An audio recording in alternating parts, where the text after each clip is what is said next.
नहमदुहु व नसल्ली अला रसूलिल करीम। अऊज़ु बिल्लाहि मिनश शैतानिर रजीम। बिस्मिल्लाहिर रहमानिर रहीम।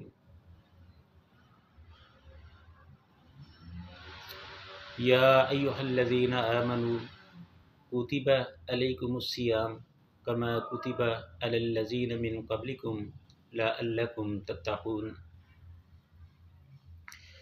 या अय्युहल्लज़ीना आमनू, ए ईमान का दावा करने वालों, कुतिबा अलैकुमुस्सियाम, तुम पर रोज़े फ़र्ज कर दिए गए।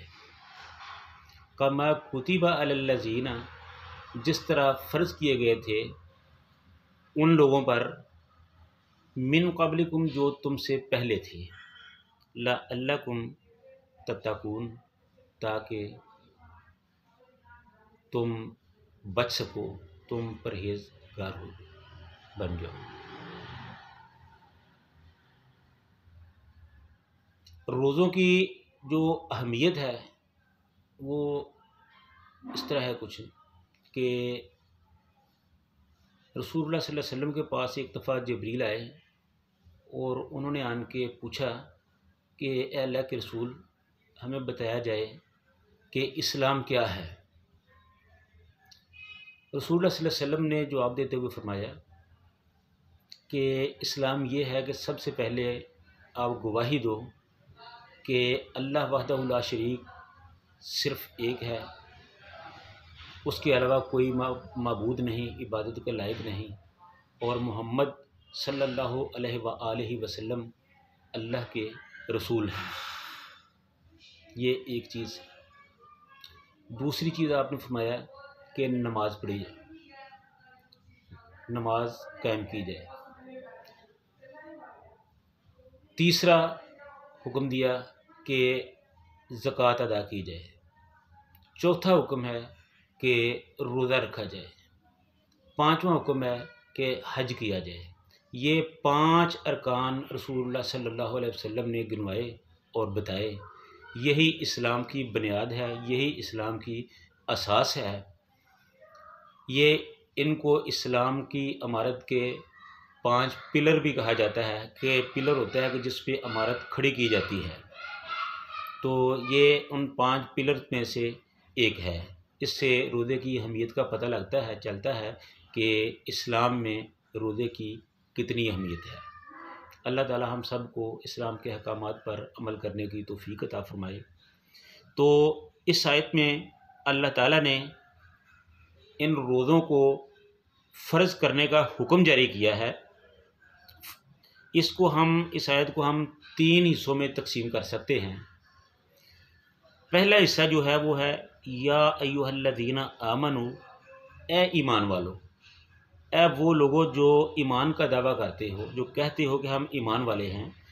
कुतिबा फ़र्ज़ कर दिया गया, अलैकुमुस्सियाम, तुम पर रोज़ों को, यानी कि तुम पर रोज़े रखना फ़र्ज़ कर दिया गया है। ये मुसलमानों के लिए, ईमान वालों के लिए अल्लाह ताला का एक हुक्म है, फ़र्ज़ आयद किया गया है। आयत का दूसरा हिस्सा ये है कि कमा कुतिबा अलल्लज़ीना मिन क़ब्लिकुम,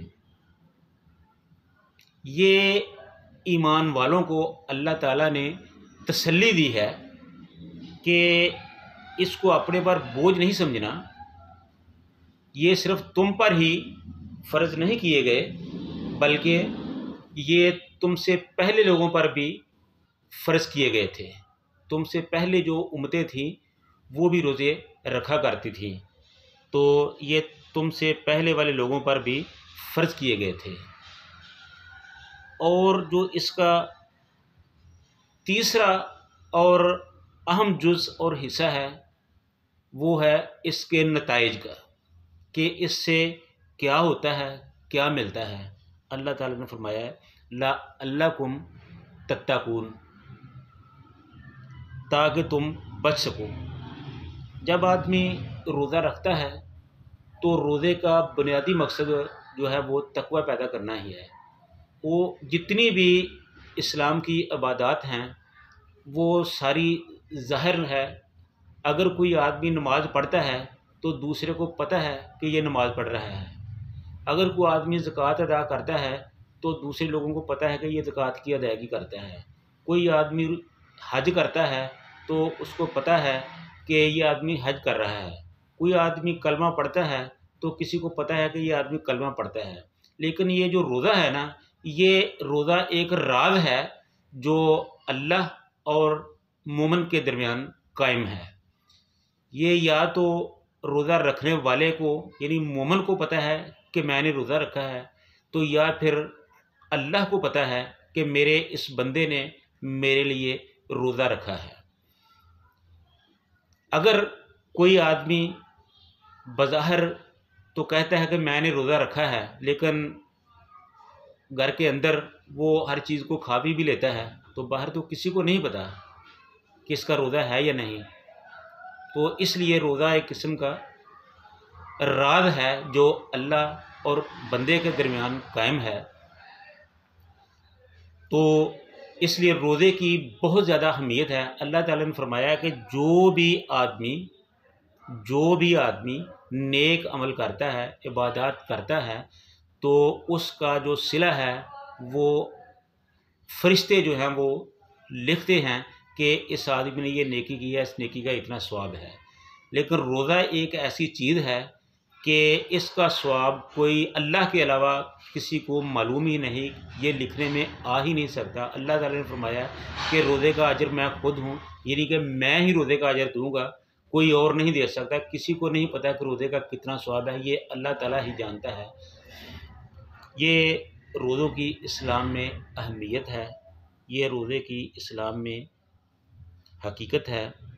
اور اسی طرح جس طرح چونکہ یہ بظاہر ایک بڑی تکلیف دہ عبادت ہے، انسان کو مشقت برداشت کرنا پڑتی ہے، بھوکا پیاسا رہنا پڑتا ہے، تو اس لیے اللہ تعالیٰ نے انسان کو تسلی دیتے ہوئے، مسلمان کو تسلی دیتے ہوئے، مومن کو تسلی دیتے ہوئے یہ کہا فرمایا کہ یہ روزے میں نے صرف تم پر ہی نہیں، تم سے پہلے لوگوں پر بھی فرض کیے تھے، اور جب تم یہ روزے رکھو گے تو ایک تو آپ کو اس کا اجر و ثواب ملے گا، اور دوسرا یہ تم میں تقوی پیدا کرے گا، تم برائیوں سے بچ سکو گے، دنیاوی طور پر بھی تم برائیوں سے محفوظ رہو گے، منکرات سے بچ سکو گے، اور اخروی طور پر بھی اللہ تعالیٰ اس کو آپ کے لیے نجات کا باعث بنا دے گا۔ تو اللہ تعالیٰ ہمیں اپنے احکامات پر عمل کرنے کی توفیق عطا فرمائے۔ وآخر دعوانا ان الحمد للہ رب العالمین۔